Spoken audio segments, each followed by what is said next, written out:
अतिशय वेगाने विकसित होत असलेल्या श्री विठ्ठलाच्या पावन नगरीत पंढरपूर समीप आम्ही घेऊन आलो आहोत एक सर्व सुविधांनी युक्त विठू माऊली नगर येथे भव्य प्लॉटिंग प्रकल्प। आमच्या प्रकल्पाची वैशिष्ट्ये प्रशस्त रस्ते, प्रत्येक बाजूला डिमार्केशन, संपूर्ण साईटला कार कंपाऊंड, रस्त्याच्या बाजूला स्ट्रीट लाईटची सोय, संपूर्ण प्लॉटिंग मधील रस्त्यांच्या दुतर्फा झाडांची लागवड, संपूर्ण प्लॉट धारकांना आवश्यक वीज कनेक्शनसाठी स्वतंत्र डीपीची सोय या आणि अशा अनेक सुविधांसह युक्त विठू माऊली नगर मध्ये 1 ते 11 गुंठ्यांपर्यंतचे प्लॉट उपलब्ध। साईटचा पत्ता विठू माऊली नगर, MIT स्कूलच्या पाठीमागे पालखी तळाजवळ, सातारा रोड, वाखरी, तालुका पंढरपूर। घडामोडी पाहण्यासाठी आमच्या YouTube चॅनलवरील PVR म्हणजेच पंढरी वार्ता या न्यूजला सबस्क्राइब करा आणि शेजारील बेल आयकॉनवर क्लिक करा।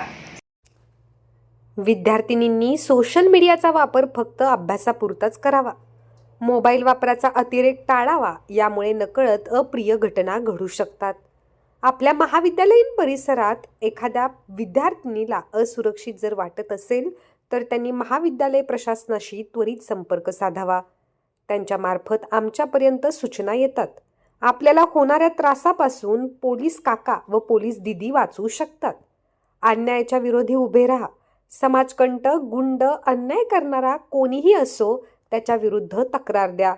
आपले नाव देखील गुप्त ठेवले जाते, कारण अन्यायाचा प्रतिकार करणे हा सर्वांचा अधिकार आहे, असे प्रतिपादन पंढरपूर तालुका पोलीस स्टेशनचे वरिष्ठ पोलीस निरीक्षक तय्यब मुजावर यांनी व्यक्त केले। स्वेरीत आयोजित पोलीस काका व पोलीस दिदी उपक्रमाचे आयोजन करण्यात आले होते। यावेळी पोलीस निरीक्षक तय्यब मुजावर हे बोलत होते। यांच्या प्रमुख मार्गदर्शनाखाली संपूर्ण महाराष्ट्र राज्यामध्ये पोलीस काका, पोलीस दिदी हा जो उपक्रम आहे हा राबवला जातो।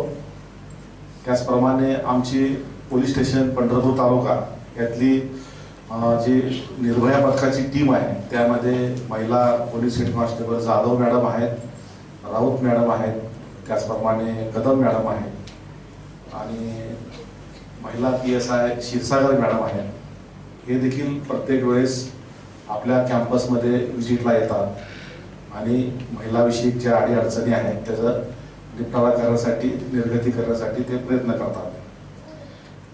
तर आपल्या कॅम्पसमध्ये पहिल्यांदाच आम्ही या ठिकाणी आलेला आहे। तर महत्त्वाच्या 2-3 गोष्टी आहेत त्या बाबतीमध्ये आपल्याला मार्गदर्शन करण्यासाठी आम्ही या ठिकाणी आलेला आहे। पहिली गोष्ट आहे की आपल्याला काही अनसिक्युअर्ड वाटत असेल तर त्या बाबतीमध्ये आपण आपले सन्माननीय पवार सर आहेत, किरण पाटील सर आहेत, यांच्या मध्यस्थीने, यांच्या मार्फतीने आम्हाला आपली काही तक्रार असेल तर आपण निश्चितपणे कसल्याही प्रकारचं मनात संकोच न बाळगता सांगू शकता। त्याचप्रमाणे आपल्याला अन्य काही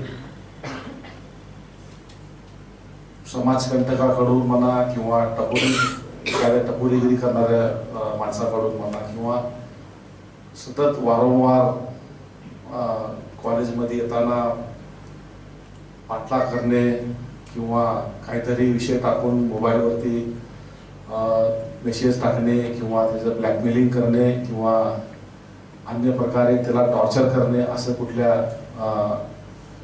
विद्यार्थिनीला वाटत असेल तर त्यांनी निसंकोचपणे आम्हाला या बाबतीमध्ये आपण कळवू शकता। आपण त्या बाबतीमध्ये अतिशय स्ट्रॉंग अशी कारवाई करू। ज्याचं वय 18 वर्षाच्या आतमध्ये आहे ज्या मुलीचं, त्या बाबतीमध्ये अतिशय स्ट्रॉंग असा कायदा आहे। त्यामध्ये पॉस्को ॲक्ट आहे, त्याच्यासाठी खूप गंभीर अशी त्याच्यामध्ये तरतूद आहे। त्यासाठी असं कुठल्या विद्यार्थ्यांना वाटत असेल की त्याच्यावरती अन्याय होत आहे तर त्यांनी या बाबतीमध्ये निसंकोचपणे आपली तक्रार मांडली पाहिजे। त्याचप्रमाणे समाजामध्ये जे आता सध्याच्याला सोशल मीडियाचा वापर चालू आहे ते सोशल मीडियाचा वापर देखील आपण कटाक्षाने फक्त आपल्या अभ्यासक्रमापुरता वापर केला पाहिजे। आपल्याला जे दैनंदिन अभ्यासक्रमामध्ये जे आवश्यक गोष्टी आहेत त्यासाठी नेटचा वापर करतो तेवढं त्याच्यामध्ये वापर केलं पाहिजे।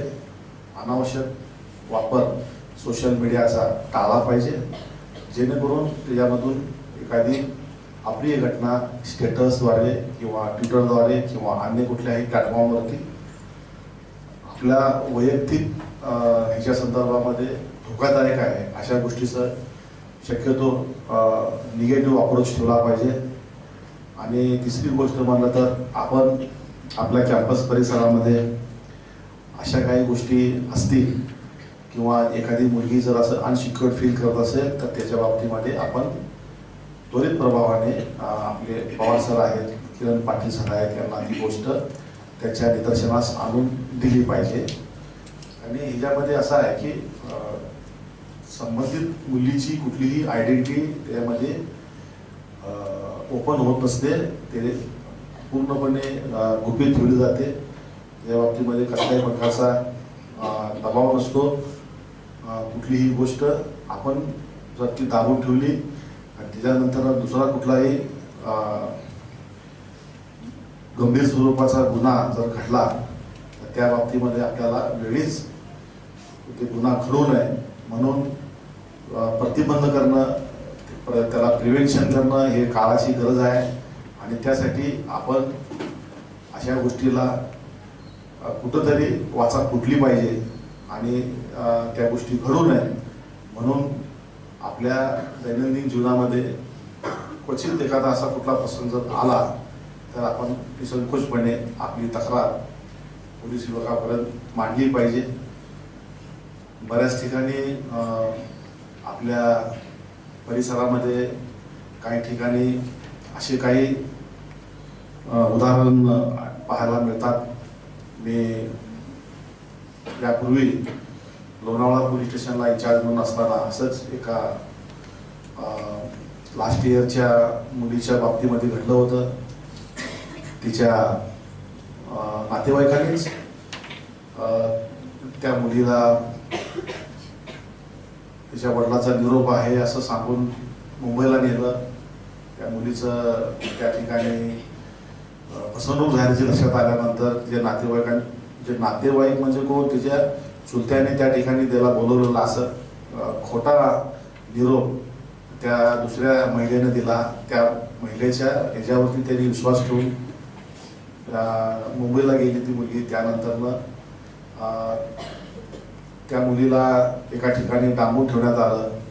मग तिथून त्या मुलीला त्याने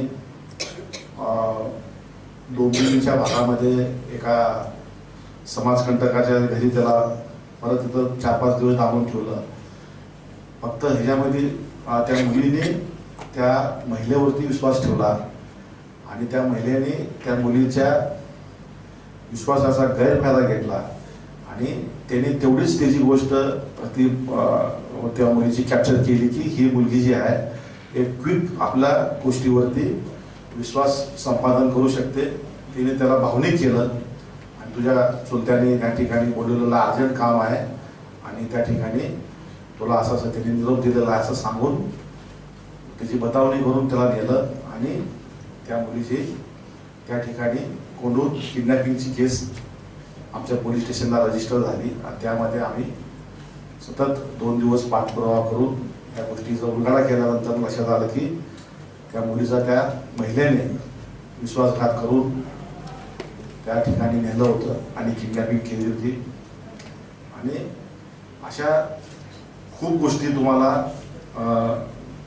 कॉलेजमध्ये शालेय जीवनामध्ये बघायला मिळतात.